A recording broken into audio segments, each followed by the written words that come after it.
habe die Ehre. Ich bin's, der Birger, und heute ist definitiv mal wieder Zeit, als nie wieder aus dem Keller zum holen, weil, sagen wir uns ehrlich, ich weiß ja selber, das hat in den letzten Tagen ein wenig gelitten.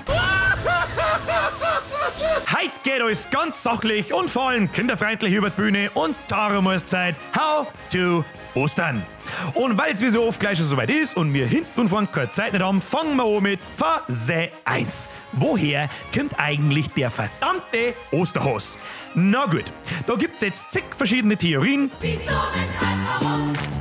Aber wenn's mich fragst, nur fragt mir halt leider meistens keiner, ist folgende die legitimste. Der Has, das Karnickel, an und für sich, ist ja ganz lieb. Aber was hat jetzt bitteschön der mit Ostern zum tun? Als erstes, vergessen wir mal die ganze da Jesus selbst stirbt und steht wieder auf Geschichte. Da kommen wir lieber später dazu, wenn die Hälfte von euch nimmer zuschaut. Um ganz ehrlich zu sein, habe ich auch nicht so richtig herausgefunden, was jetzt genau der geschissene Has da zum Suchen hat. Aber der Has ist ein Symbol für Fruchtbarkeit. Weil wie wir alle wissen, deren Hasen ja nichts anderes, außer Gras fressen und schnackseln, bis die Welt untergeht. Und dann keiben's öfter als die Wollnis. Silvana, Saracina, Estefania Celenta, Loredana, Sarah Jane, Lavinia, Jeremy Pascal. Also wenn man es genau nimmt, geht's eigentlich bloß ums Fegeln.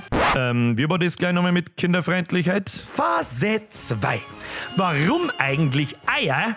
Und warum sind die bunt? Vor Ostern fasten offenbar ein Haufen Leute 40 Tage lang. Noch nichts gehört von der Fastenzeit, tue ich nicht runter, ich auch nicht. Und an Ostern ist die ganze Gespuse nacheinander vorbei. Und dann? Richtig! Festel feiern! Da darf ich auch Festel feiern, wenn ich einen Monat lang bloß Gras und Blärme friss. Aber was hat jetzt das mit Ort zum tun? Eier, wir brauchen Eier. Wie so viel kommt der ganze Krampf aus dem Mittelalter. Die Leute haben 40 Tage lang einen auf Vorzeit vegane Rittersleik gemacht und an Ostern war es nachher der gar. Da damals allgemein halt Eier recht beliebt waren, haben die Händel in der Zeit, wo bloß Gras und Blärme gefressen werden, so viel angelegt, die keine Sau frisst, dass an Ostern irgendwas zwischen 5 und 8.072 Eier auf die Bauern voneinander gelegen haben.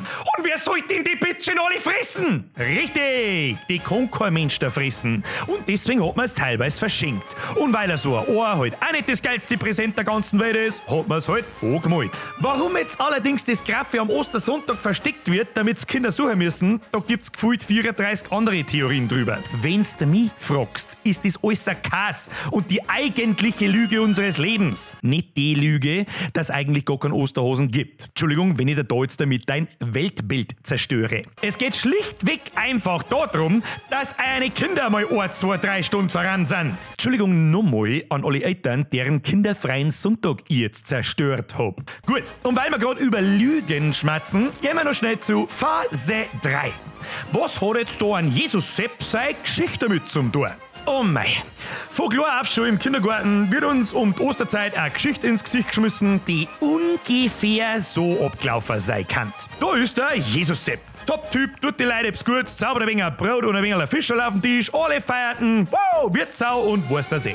Und wie das halt einmal so ist, wenn du ein bisschen bekannter wirst, hast du aber 1, 2 buckerte Kasperl dabei, die halt mit Gewalt Hater sein. Die sagen dann sowas wie, der Jesus-Sepp, der spinnt doch. Ja, und der Chef drauf so, ja, ich glaub, da habt's recht. Damals ist das halt alles nicht so genau gegangen. Und weil es damals halt anscheinend keine Stufen mehr zwischen gut oder völliger Eskalation gegeben hat, haben sie ihn ans Kreuz genagelt, nachdem sie noch 8 Stunden lang blutig gedroschen haben und danach noch mehr wegen mit der Lanze nachgestochen, damit nichts passiert. Und weil es nicht gelangt, haben sie ihn noch ins Grab eingeworfen und einen so einen Drumstor davor hingeworfen, dass sie sogar der Hulk-Zehn ausbissen hätte. Und dann wird's ominös. 3 Tage später, die Leute alle am Trenzen und Zahnen, ist eh klar, ist auf einmal mit der Stor auf Zeiten gerollt und ein Grabler. Nein. Freilich? Und ein Jesus Sepp, sei alte, die Maria, Lina, Dingsbums, rennt umeinander durch die Stadt wie eine Narische und schreit, der Jesus Sepp ist wieder auferstanden! Er hat gesagt, er geht zu seinem Papi in den Himmel auf.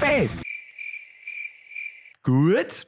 Gesehen hat das jetzt natürlich keiner. Aber freilich, damit das alles seine Richtigkeit hat, schreiben wir das jetzt in der Birkel. Und für die den Schmarrn nicht glauben, da haben wir auch eine Lösung. Die zünden wir einfach die nächsten 1500 Jahre an. Aber der Zeichen nicht runter, der liebe Gott, der hat euch ja lieb. Ende der kinderfreundlichen Geschichte. Hey, ganz ehrlich, wie viel ist denn da damals geraucht worden? Ja, aber wenn du mich fragst, was ist auch eine ganz gute Antwort auf, was macht ein Kircher eigentlich mit meinem Kirchergeld? Na gut, irgendwie habe ich das Gefühl, dass sich spätestens nach Phase 3 die Sache mit der Kinderfreundlichkeit irgendwie erledigt hat. Aber ich glaube, dass es mir wurscht ist. Ich sage wie alle, merci fürs Zuschauen. Lasst einen Like da, wenn es euch taugt hat. Oder einen Kommentar, falls ihr eine bessere Geschichte auf Lager habt, wie der Jesus Sepp. Ich gehe jetzt meine Ohren umholen und einen Hosenstreich hin. Haut euch eine. Habe die Ehre.